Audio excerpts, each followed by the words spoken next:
Hey guys. Alright, do you hear me now? I have David here as well. I'm not sure if he's around. He has his mic muted. Oh, I'm here. I'm back. Alright, so they had questions that they hear me answer at the end there. So I'm just rebroadcasting really quick just so we could answer any of their questions. We're talking basically about the MMO portion of this, right? Um, and after alpha, we're gonna have a situation where we're gonna be able to start working on the endless seamless terrain, right? So, in other games like LOU, you had this definite amount of space that was assigned to you on a map, right? A square. Um, in this instance, you're building in an open field when you start off. So, I think, one question was, are we going to offer any newbie protection when you start? And if so, how long are you protected for, since you're in such a open environment? And I think, the answer to that is we're not 100% sure yet how much time we think will be needed to protect your city from attacks. Um, Especially with the sense that you're in a seamless environment. Um, you know, it'll take time for people to even find you. It's not like you show up on a map as a square. Um, it's a seamless terrain, so I mean, if you start building today, somebody will have to wander past your base to actually see where you are. And then you'll show up on their global map, but they won't be able to actively watch you because we're going to have a fog of war, meaning that only the vicinity around a soldier, troop, or peasant, or even a merchant is visible. Um, so, as far as rules go, um, we don't have many rules, and it's just because we wanted this to be as akin to real life as possible. I mean, like in real life, if you wanted to, you could turn against your friend and attack his city. That's very possible. And we in real life they won't have a 24-hour notice. You could do it right away. I mean, if you're a smart commander, you would not let your enemy know that a surprise attack is coming. But in Avalon Lords, you have to be prepared for that. In Avalon Lords, you can have a friend today. He could be pretending to go past your city. Because if you're allies with somebody, you could actively see their city, saying, "Hey, I need to go move my troops past your city at 2 o'clock today," and he could very well lay siege to it while you're in the bathroom, for all you know. Um, there's many roles that you could play in the game. You could play the nightly respectable role of being the classic lord and run your city with justice and honorability and have good political ties with your clanmates, but you could equally be a bandit in the game. Um, and we were talking about this a little bit, may have titles for this sort of stuff, but nothing at length. But what a bandit really is let's say, we're going to have a trade system in the MMO version of the game, and it's going to be a caravan system. So, meaning that caravans have to travel between your cities by a road that you build between the two. Um, Now, since it's a seamless environment, your road will be passing through open terrain. So, um, we don't have definitive borders for cities. You define your border by building a wall or having troops patrol a certain area for you.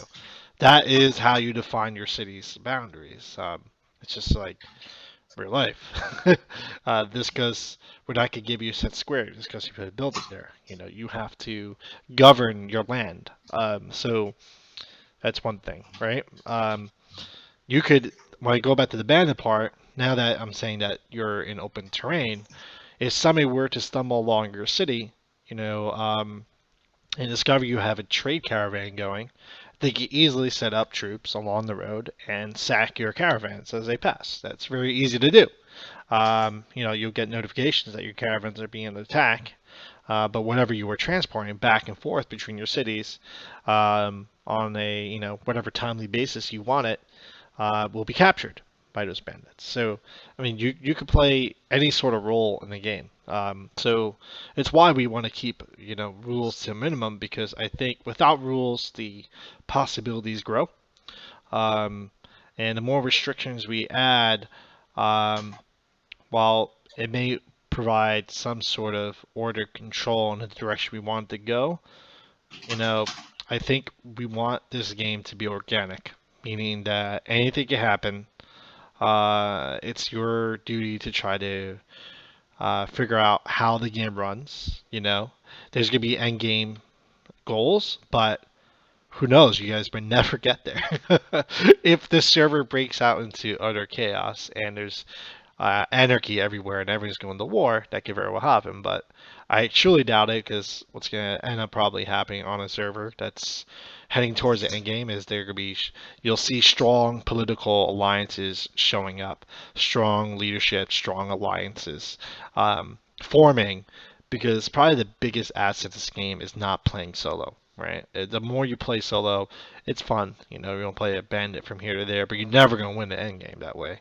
The only way you win end games is with allies, and because as you see in our demonstrations that we do every week, the troop counts are massive. So, and that is just between 2 or 3 people. And David, when you were playing LOU as Avatar, how big were your clans usually, your guilds? 100. 100 was the limit, and we always had 100. 100. Okay, so 100 was in your guild. So if we're talking about a guild battle, how many people would you expect to show up at a battle if you were to attack somebody in a castle? I would spend like 2 days organizing battles, and we would have like 30 people. Okay, so 30 people. And the great thing about Avalon Lords is that since it's open, we could build together a city, right? I mean, Maybe not 30, maybe 15. 30 is probably 30 was too hard to organize. Most battles were less than 15. okay, so let's say we have 15 people, right? And we want to, let's say we're on the defending side. I mean, I would tell you, say, where do you want to build this city? And we could build the city together. So, you could concentrate on building the walls. I can concentrate on building out towers, so it could be a very team oriented building process as well as an attack process, right? So if you're organizing attack, let's say you have your guild alliance, right? And you guys are probably going to have a central city, right? To make sure that you have like a central hub where, nobody can just wipe out you guys at once. You'll have like a center point city that ideally you could defend all together. So if anyone were trying to attack you, they'd be stupid, right? Who would want to attack the capital city of an alliance, right? Because it's probably manned by 15 people, right? That's gonna be crazy.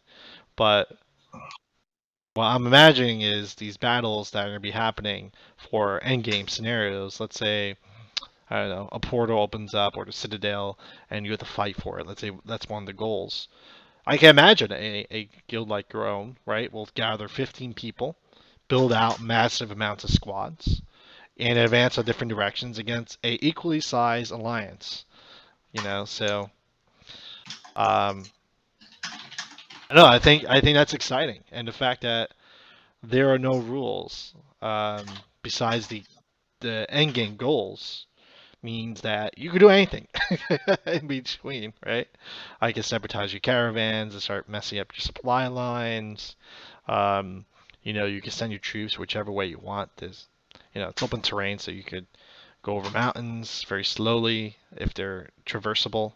Um, and you can start building cities wherever you want. So you could build outposts near key locations that you want to attack. So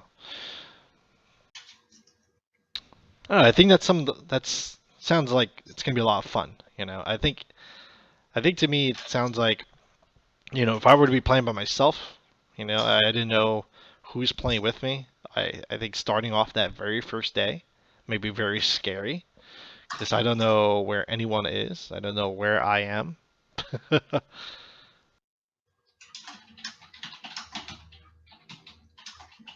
Uh, yeah, Nightmare. So the way you find out who attacked your caravan is it'll tell you. It'll say the name of the person that attacked your caravan. It'll say Avatar attacked your caravan and stole X amount of, resources from it. So that's how you know. You'll get notifications whenever you get something of yours gets attacked. So it's not gonna be hidden. I mean, you'll know who did it. Just you know, the fact is, they could do it again. So you know, you got to figure out a way to secure that supply line, make them stop hitting it, or you know, that's where politics comes to place. Well, David, what would be yes. your first thing to do?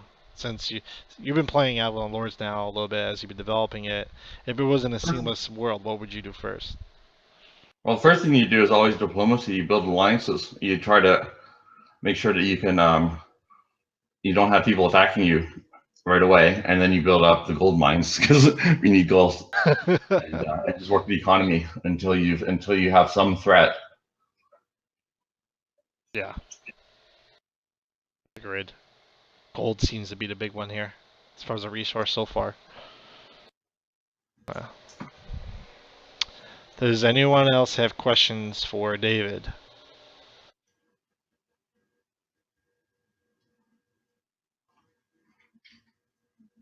Takes a second for it to transmit, so let's wait.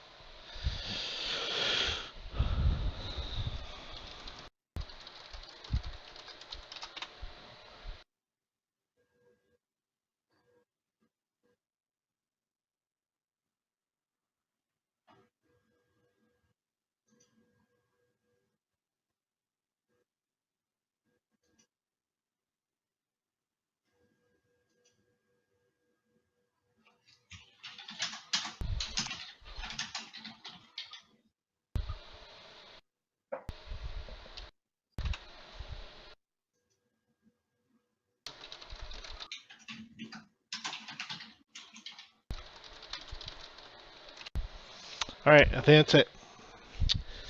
Great. Thanks, everyone. Thank you guys.